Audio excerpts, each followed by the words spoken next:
Hello, hello, welcome. This is the global community for adults who are healing CPTSD. My name is Athena, and we have been showing up here together for almost 10 years now. Once a week, we check in, we share what's been working for us in our healing journey, and we also share some things that haven't been working for us. Lately, over the last few years, we've been doing some nervous system regulation together, some breath work, and for a couple years we were reading through a book by Melody Beatty titled Language of Letting Go. It focuses primarily on the freeze trauma response coupled together with the fawn trauma response. So it's a bit of a freeze-fawn loop, if you will, which is the working definition of codependency, meaning that we experience this phenomenon as adult survivors of repeated relational trauma who are healing what we believe to be complex PTSD. And what we do in order to suffer less or experience more of the feelings that we prefer, like feeling included and feeling accepted and just overall suffering less. So what we do to get that need met is when we encounter someone that may or may not be very warm and kind or accepting and loving toward us, we freeze and then we fawn, meaning that we become whatever it is that we need to be in order to experience less pain, to get that need met for acceptance and love and kindness and warmth. So what we've been doing over the past year or so, about past 1 year, we've been doing some breath work together. And we read together. We have a devotional or meditation by Morgan Harper Nichols. It's her artwork you see up on the screen right now. And we usually have a working theme in addition to the reading. This week's theme is boundaries and noticing small changes. So just check in with yourself and see if you're in a place where if you're feeling a little tender or a little raw, that's okay. Step away anytime you need to. The reason I say check in with yourself is, in addition to the reading that we have with Morgan Harper Nichols, we have our compassionate healing strategy that we've been sharing every week. Different strategy every week, and that's with Dr. Ariel Schwartz from her book titled A Practical Guide to Complex PTSD. And then we usually end our time together with Loving the Self, Affirmations by Lisa A. Romano. And as I was saying, just check in with yourself. If you're feeling a little tender, sometimes the topic of boundaries can be really activating for the nervous system. Sometimes it can be a difficult thing to think about boundaries because many of us, well, first of all, we may not have been taught what boundaries were. We may not have been allowed to have boundaries, and we may have experienced people in our life who, for whatever reason, are not very fond of our boundaries because perhaps they like it better when we have no boundaries. So, I don't know about you all, but I've had a pretty difficult week, so I'm feeling a little tender today. But even though I'm feeling just a little bit tender, and I've been a little bit on the struggle bus this past week due to just a lot of different reasons, personally, professionally, just a lot going on, some health stuff, just things that are just out of my realm of control. I've just been struggling a little bit, so it's really great to be here with you all. Before we do our breath work together, I really want to just pause and warmly welcome you if you're here for the very first time. I want to pause and welcome those who are here with us in the chat box. Hello, I'm waving back to you, Jeffrey Sherman. Hello to you, Midnight Blue. It's always so good to see you guys. I'm sending you back purple heart emojis. A warm welcome to you, Deanna. Hi, I'm saying hi back. Hello, Kate. So good to see you, family. This is my family, my friendly family of choice. Hazy, hello. I'm waving back at you. Hello, Susan. Susan says, I finally made it to the live. Hi, everybody. Hi, I'm waving back at you. Oh, Deanna says, does life ever get better? I am telling you it does. No matter how you're feeling right now, please just know it's temporary.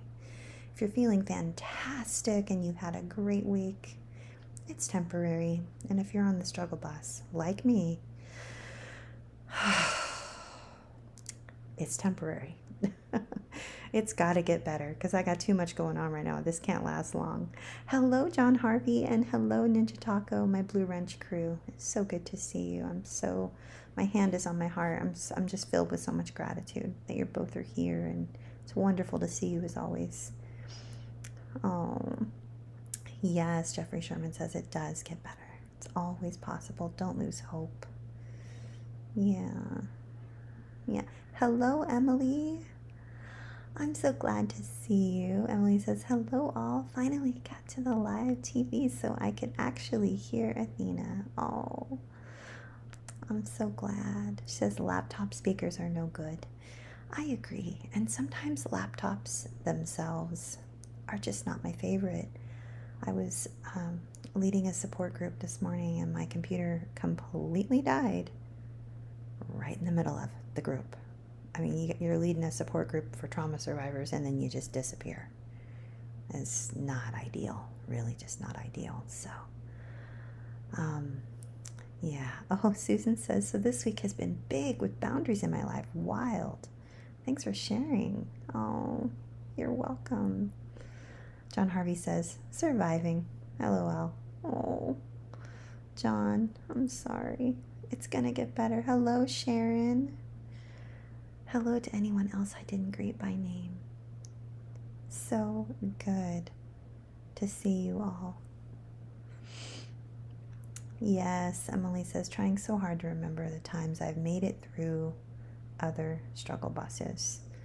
Exactly. Hello, this be me. Good to see you as always. Oh no, John Harvey had a colonoscopy. Yeah, it's definitely not my cup of tea either. He says, I'm glad I don't have to do it again for 10 years. Oh, my hand is on my heart. John, I'm so sorry. I have one coming up as well because I'm turning 50. You all, I'm turning 50. Can you believe that? I'm so excited though. I really have been looking forward to turning 50 for quite some time. So, hello, Turbine. Sharks and tomatoes? Or is that whales? Sending you emojis back. Is it whales and apples? Or sharks and tomatoes? I don't know.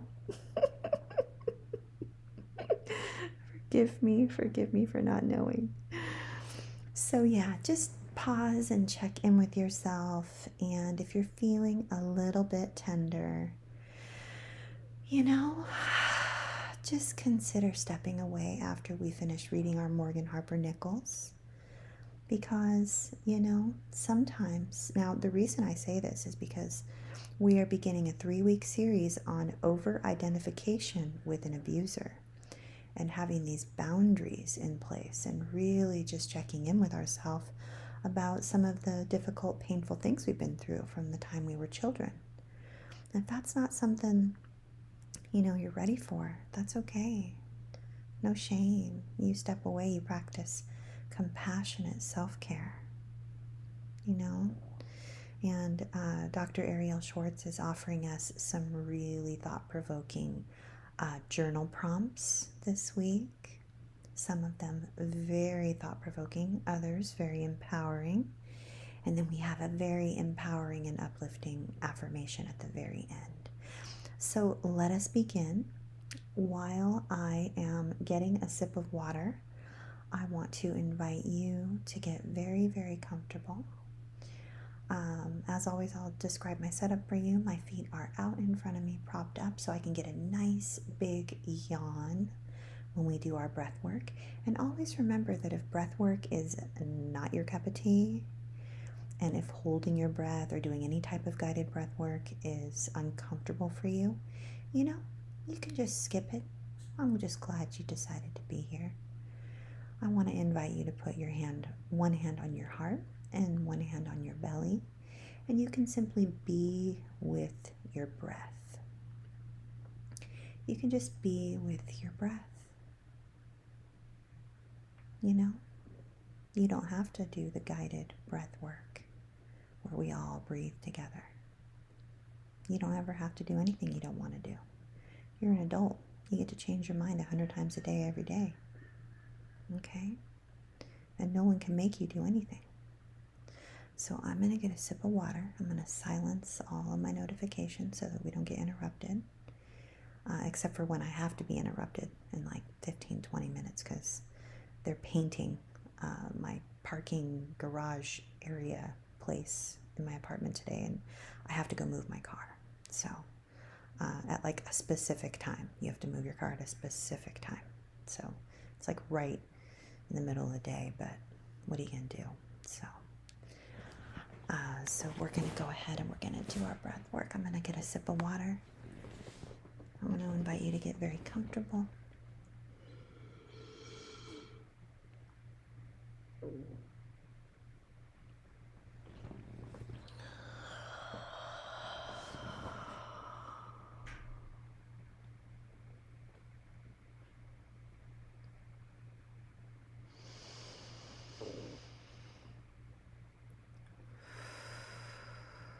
Okay. So, we've been doing the 4-7-8 breath, which is when we breathe in for 4 counts, we hold for 7 counts, and we breathe out for 8 counts. And that extended exhale is helpful to activate our parasympathetic nervous system, which helps us, it's our brain and our body communicating with one another, ensuring that we're not in danger. So it helps us to experience a release of chemicals that help us to feel calm, or more calm than we would had we not done the 4-7-8 breath. Okay? And the reason for that is our brain and our body are reasoning with one another that if we were in danger, we wouldn't be breathing in for 4 counts, holding for 7, and then breathing out for 8 solid counts to activate the parasympathetic. If we were in danger, chances are we would be breathing very, very fast, or simply holding our breath. Okay? So the goal is always to get a nice big yawn and experience some release in tension. And if that doesn't happen, that's okay too. So here we go. I'll count you in on your first breath, and on your 4th breath, and on your 2nd and 3rd, you'll be on your own. Okay? I have a pillow supporting my posture. I have a strong spine, soft heart space, and soft belly.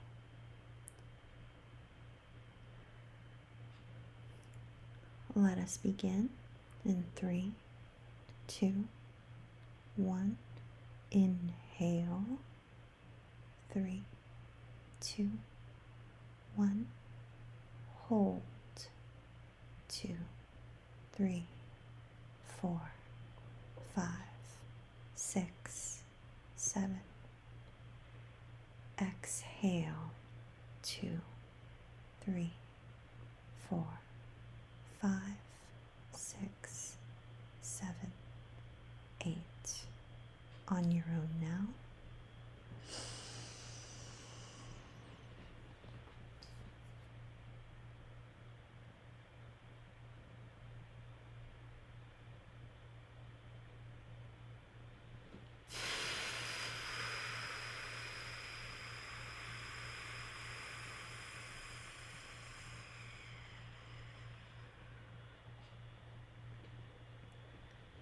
Again.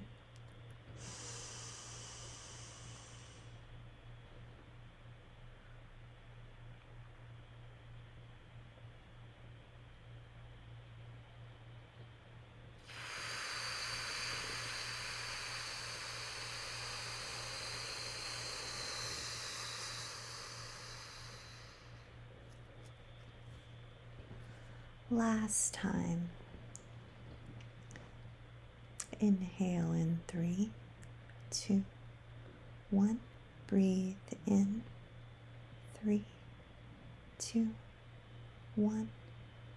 Hold 6, 5, 4, 3, 2, 1. Breathe out 2, 3, 4, 5, 6, 7, 8. Well done.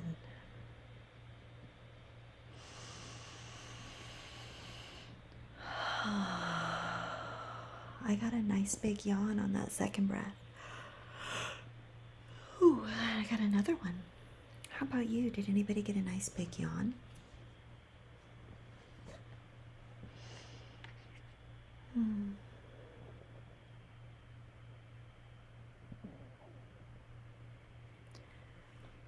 So here we go. Morgan is inviting us to notice little changes.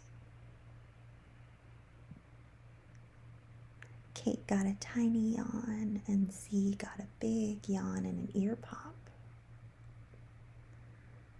Aw, you're welcome. Midnight Blue says, thanks, Athena. No yawn, but more relaxed. I'm so glad. Hello, Lisa. It's so good to have you here with us. We warmly welcome you. Lisa says, hi, everyone. I finally get to join live. Well, we're so glad. We're glad you're here. We're just going to begin our reading. And I'm not going to run as long as I usually would today because I need to move my car. So Morgan says, for all that you cannot change, I hope you are able to notice what is changeable.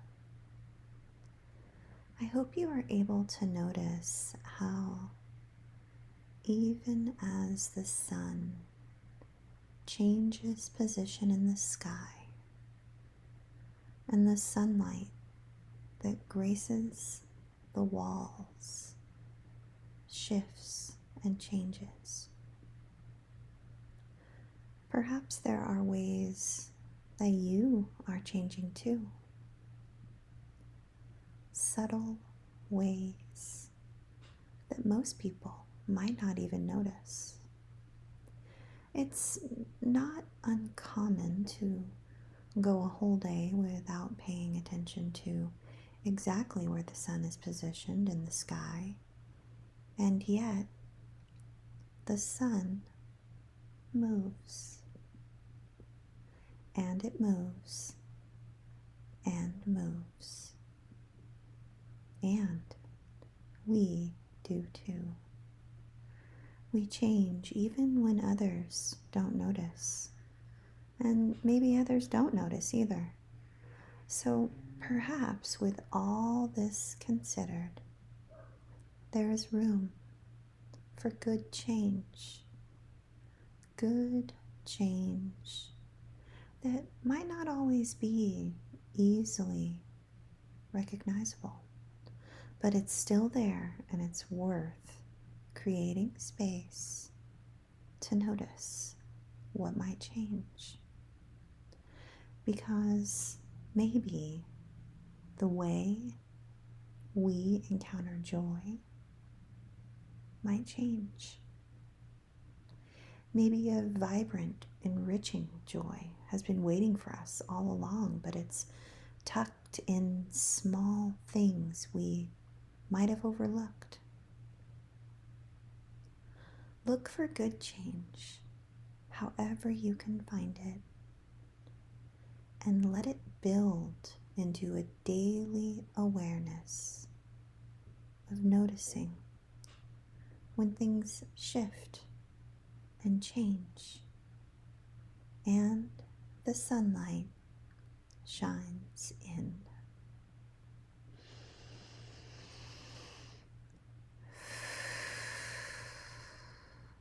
I love that.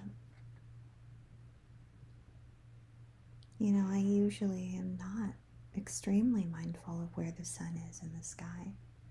I have been more so lately, and then out of nowhere, Morgan mentions it, which I feel like is so interesting, right? So now we are going to shift gears a bit. I will invite you once again to check in with yourself and ask yourself if you feel like you are in a place where you can be just a little bit challenged, because we're going to listen to what Dr. Ariel has to say about healing from an over-identification with an abuser. We are going to talk about differentiation or launching. We're going to talk about Stockholm Syndrome. We're going to talk about the importance of healthy boundaries, developing a healthy self. We're going to hear a vignette of Lenore. It's her own story of how things from her childhood are affecting her present day. And then we are going to end with our healing strategy, which is titled Speak Your Truth. And Dr. Ariel has some journal prompts for us here. So please check in with yourself. Again, this could be a little dysregulating and activating for you if you're in kind of a tender spot. And here we go. So we're beginning a 3-week series on healing from an over-identification with an abuser. And I have a little reminder that's going to go off here pretty soon. So just so you know, I'll be silencing it as soon as it goes off. So we're starting this 3-week series, and we're going to explore complex internal conflicts that tend to arise when someone has experienced childhood abuse.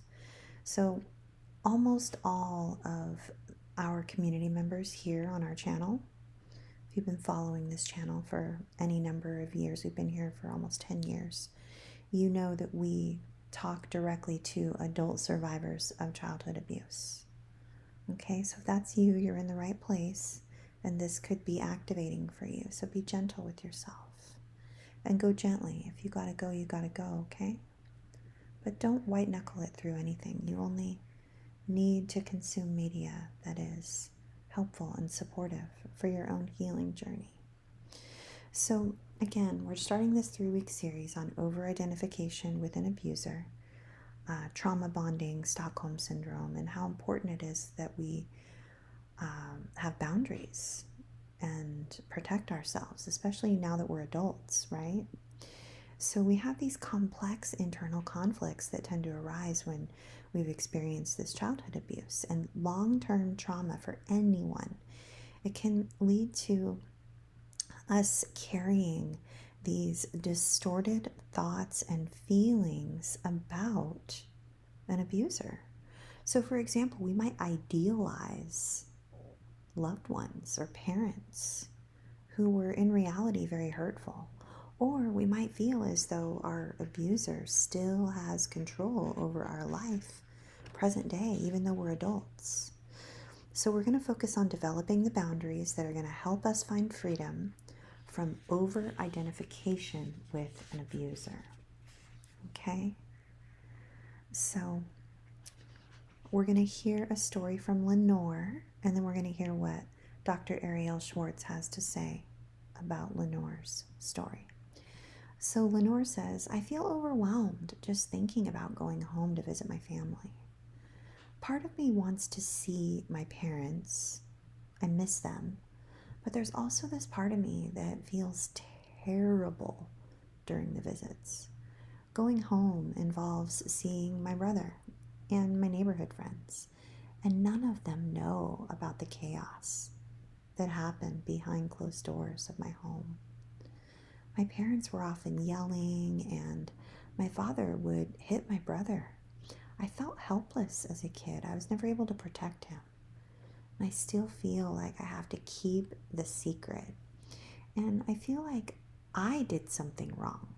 Why does my past still have so much power over me? So Dr. Ariel responds to Lenore and says, this is what Dr. Ariel has to say about Lenore's story. She says, Lenore came to therapy feeling a tremendous amount of shame about the abuse. And she struggled with mixed feelings about both of her parents.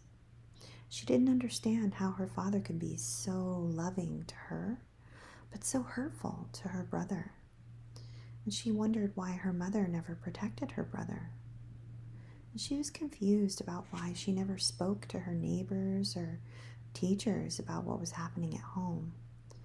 So in therapy, Lenore was able to feel and validate the difficult emotions related to her childhood.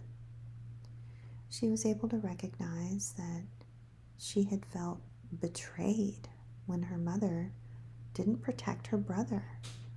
And she had felt rage toward her father for hurting her brother and for scaring her. The most difficult time in therapy arose when Lenore also acknowledged the part of her that still loved her parents. And this was the part of her that was willing to protect them by keeping her father's abuse of her brother a secret. And she felt a deep sadness arise within her as she grieved the childhood that she had always longed for. The childhood that was stolen when her father violated hers and her brother's trust in him. So as Lenore grieved her past, she was able also to recognize that her father no longer behaved abusively toward her brother. And she could also see that it was not her job to keep her father's past behavior a secret. She began to speak more openly with her brother about the experiences of their shared childhood. And she realized that he, too, had mixed feelings about their father, and that he had been able to get support in his own therapy. She also spoke to her parents more openly about her anger and disappointment, and in time, she was able to say, I'm no longer defined by my past.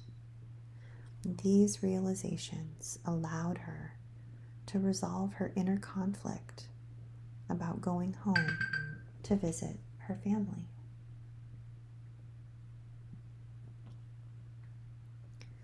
So we're going to talk about understanding over-identification with abusers. And we're going to touch on trauma bonding and Stockholm Syndrome as well. So healthy development requires that children go through what is commonly referred to as a process of asserting independence from their parents. It's also referred to as differentiation or launching. And it allows us to distinguish our thoughts, emotions, and experiences from those of others. And in the best of circumstances, this journey of independence is supported by loving parents who recognize the importance of this developmental stage. All children have mixed feelings toward their parents. There will be parts of our mother and our father that we like and that we want to be similar to, and then there will be parts that we dislike and we want to be different from. And even in the best of circumstances, differentiation takes time. Okay? So the importance of differentiation is super, super obviously important. So please don't miss this part, okay? So as we can see in Lenore's story, the one that I just shared with you, children who grew up in abusive households often struggle with differentiation. Children who are not differentiated or who don't launch are more likely to blame themselves for the conflict and the emotional challenges of parents or siblings.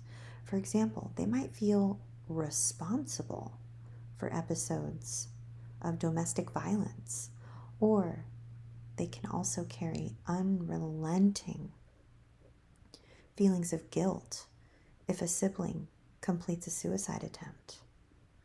In adulthood, this can lead to tremendous emotional distress, fueling feelings of shame and self-hatred.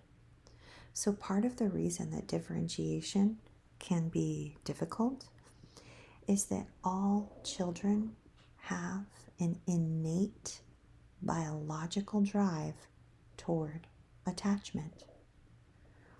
So children will attach to parents, even if the parents are abusive. And since there's no way to escape the abusive household, children need to make the dangerous environment tolerable. And this requires a profound dissociative split between the part of ourselves that upholds the attachment to the caregiver and the part of ourselves that holds the reality of the abuse. And often, the reality of the abuse part has to be cut off in order for the child to survive. So dissociative symptoms often continue into adulthood in order to avoid remembering or acknowledging the reality of the abuse. And in some cases, children, and this isn't in all cases obviously, but in some cases when we're children, we're threatened or bribed to keep abuse a secret. And then in other situations, children feel an unspoken expectation to uphold the image of a normal family. And these complex dynamics can occur whether the child is the one being abused or, as in Lenore's case, the one who witnesses the violence against another family member. And since the child's survival is dependent upon the parents, the child tends to remain loyal and silent. Abusive parents sometimes fear that if a child becomes independent, then the child will tell others the truth about the abuse. So the parents might become increasingly controlling and limit the child's contact with potentially supportive adults in the community or even other kids. The feelings of powerlessness and shame carried by us as children can make it extraordinarily difficult for us to seek support. So as the children become increasingly isolated, they're forced into further dependence upon the abusers to meet the basic needs of food, shelter, and clothing. So just pause for a moment now, okay? It's important for me to point out that we talk a lot on this channel about the experience of childhood trauma as it relates to abusive parents. And that's not always the case. Not all abuse happens in the home. Okay? Many of us here have experienced abuse and other types of trauma within religious organizations or other community settings. Abuse that happens by clergy, teacher, coach, or other mentor can have similarly confusing dynamics for us when we were children and leading all the way into adulthood. These abusers often spend time grooming children to become emotionally dependent upon them for their praise, their attention, their guidance, their inclusion. And the children might not want to disappoint the caring adult in this case, right? So as a result, when we're children, we keep the secret. We keep anything that is abusive a secret because we don't want to disappoint anyone, right? So let's talk a little bit about Stockholm Syndrome and trauma bonding. So adults who were abused as children, most of us who are here on this YouTube channel, often continue to uphold this allegiance to their abusers. This allegiance is referred to as Stockholm Syndrome, a condition in which hostages develop loyalty to their captors and even defend them, even after they have been released from captivity. Stockholm Syndrome is common among survivors of long-term child abuse. It often involves a tendency by the children to defend or minimize the impact of the abuser's behaviors. And by way of minimizing and defending the impact of the abuser's behaviors, we can hold loving emotions toward the abuser while simultaneously directing shame and self-blame toward ourselves. These are the signs that a child carries a distorted sense of responsibility for the abuse. Childhood abuse can create a trauma bond by which the child, out of fear, forms an attachment to the abuser, and this dynamic can be reenacted in adulthood as well. Reenactments typically occur when we haven't gotten closure from challenging our past experience. As a result, we continue to revisit the painful feelings in the hope that we can find a new, more satisfying conclusion. We keep trying over and over and over and over again to have some sort of a different result, right? But without proper support, we may repeat these painful behaviors. Reenactments are often the root cause of self-harm behaviors and ongoing abusive relationships in adulthood. For example, if we have difficulty acknowledging the abuse of our past, then this can lead us to overlook abusive behaviors from adult partners. Ignoring red flags can lead to us repeating the painful dynamics of our past in our present relationships. These distorted perceptions can lead us to have confusing thoughts and feelings, not only about our past, but about ourselves. We might overly identify with the abuser, leading us to become highly critical or aggressive toward ourselves. And in some cases, we might feel as though our abuser still has control over our life, present day, even though we're adults. We might have obsessive thoughts. These could be obsessive thoughts about seeking revenge, or we could even just feel confused about whether or not to stay in a relationship with an abusive partner. Or we could even feel guilty when we choose to set boundaries with an abuser, right? This is really important that we develop a healthy self. So let's talk about that. The main way to heal all of these things that we're discussing, particularly the over-identification with the abuser, the main way to heal is differentiation. Without this healthy sense of ourself, we may feel overly concerned about gaining the approval and acceptance of others while simultaneously feeling fearful of rejection or conflict. Or we might focus on conforming to the needs of others or pleasing them. That might be the priority instead of differentiation, right? Because we might feel like if we conform to other people's needs and expectations and we please them, that we'll have a different outcome. But that's not the case. In contrast, when we are well differentiated, we are less vulnerable to being manipulated and controlled by others. We develop differentiation by exploring and understanding our boundaries. And this helps us to assert our separateness from others. I'm going to repeat that. Someone needs to hear that again. When we are well differentiated, we are less vulnerable to being manipulated or controlled by others. We develop differentiation by exploring and understanding our boundaries, and this helps us to assert our separateness from others.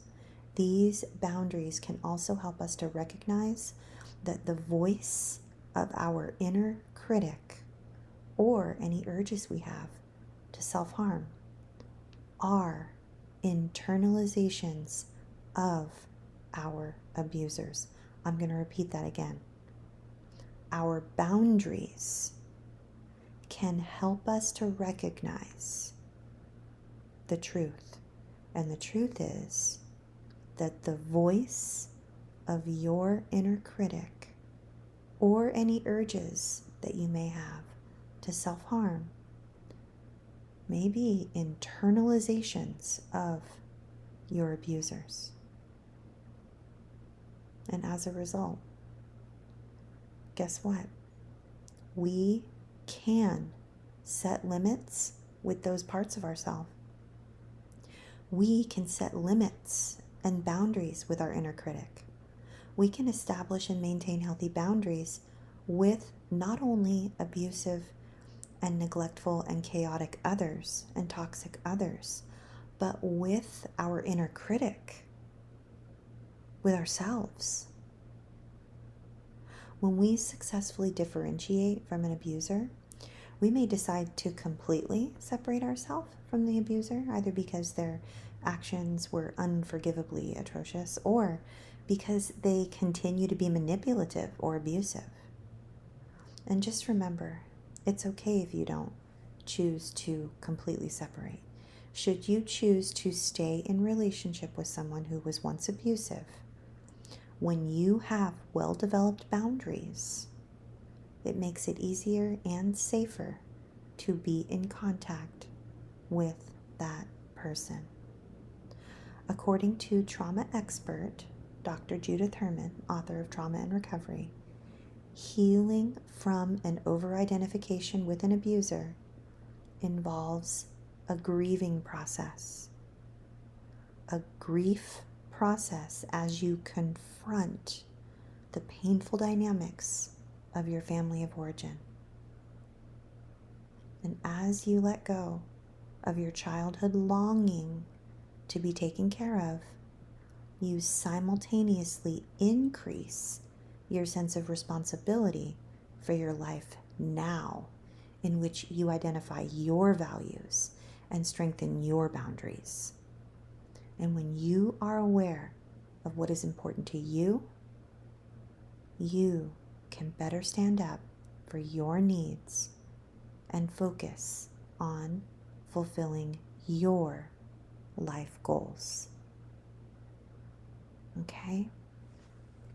So this is our healing strategy now. We're going to, next week we'll hear the story of Sam and Ayana. But for right now, we have this speaking our truth is our healing strategy. So as a child in an abusive household, it is difficult to have a voice. But now, as an adult, you can give yourself permission to express your truth. With this healing strategy, speaking your truth, you have an opportunity to explore any incomplete conversations or unfinished business from your childhood. journaling can sometimes feel like a safe way to begin the healing process, especially if you feel frightened about speaking to others about the traumatic events of your past. It might be helpful to bring your journal responses to therapy. So you can do your journal responses in any way you wish. Just take some time to reflect, and you can do this in your journal, in a video, in artwork, or in a recording. And what you'll share and reflect upon is what you wished you had said to an abuser. What you wished was different. So explore any of the following journal prompts that relate to your unique personal history. These prompts not only address the painful impact of your trauma, but they also invite you to reflect upon your strengths. Remember, pace yourself, or skip this healing strategy altogether if it's overwhelming for you. Just skip it, okay? Either pace yourself or skip it. It's okay. Here are some prompts of things that you wished you would have said to someone who was abusive. When you hurt me as a child, I felt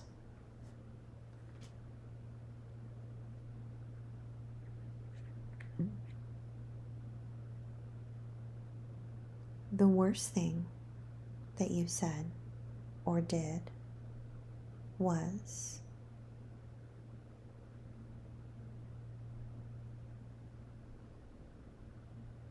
what I was most afraid of was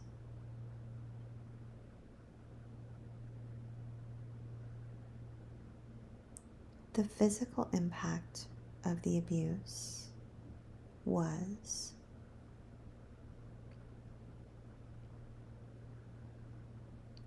the impact of the abuse on my other relationships was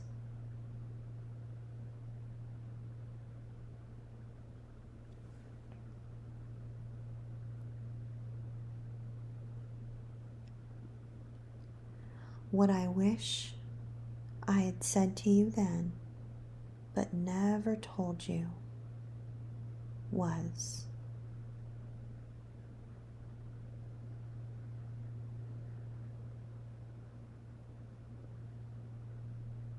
what you could never take from me is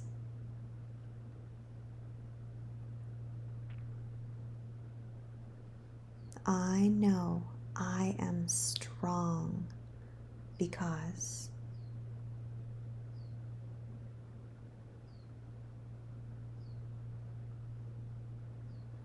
and what I want you to know about me now is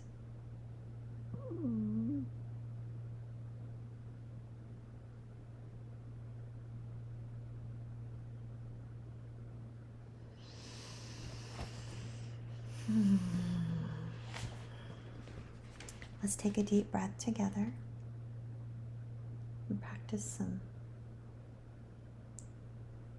gentle self-care.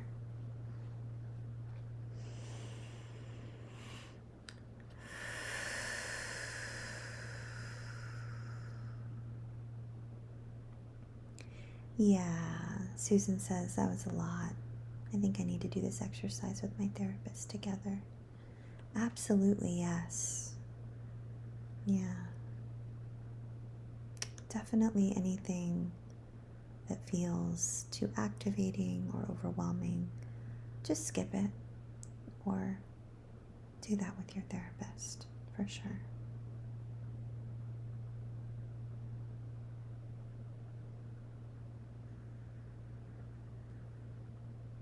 This Be Me says, it's overwhelming for the therapists, and that's annoying. You know, that is so, that's so prevalent, and sadly, it's an egregious misattunement, and you deserve so much better. I can honestly tell you that my trauma therapist and many wonderful helping professionals that I know, they go above and beyond to make sure that their patients and their clients never feel as though they are too much or that they are overwhelming the therapist. You deserve so much more than that. This Be Me. You deserve better. You truly do. That should never be something that is ever communicated to you. Ever. You're very welcome.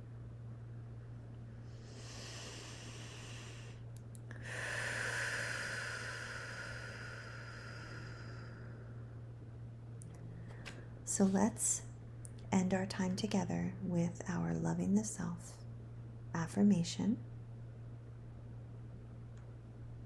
This is a great, empowering, healthy boundary here. Okay? Lisa says, because I was raised in a dysfunctional home as a child, most of the time I was afraid of what other people thought about me. To help ease my fear, I learned to anticipate the needs of others, and I would fulfill those needs if I could, so as to avoid feeling unworthy in some way. But today, I will not enable my abuse. Today, before I do anything for anyone else, I will make sure I have tended to my own emotional needs first.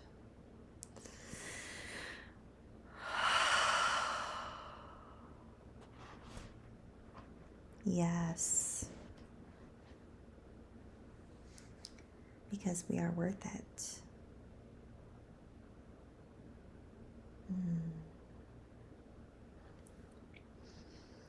So I'm so grateful you've chosen to be here today. I know that was a heavy one. That was a lot. We're beginning this 3-week series on over-identification with an abuser, healing from over-identification, healing the Stockholm Syndrome, healing the trauma bond. This was week 1. We have 2 weeks to go.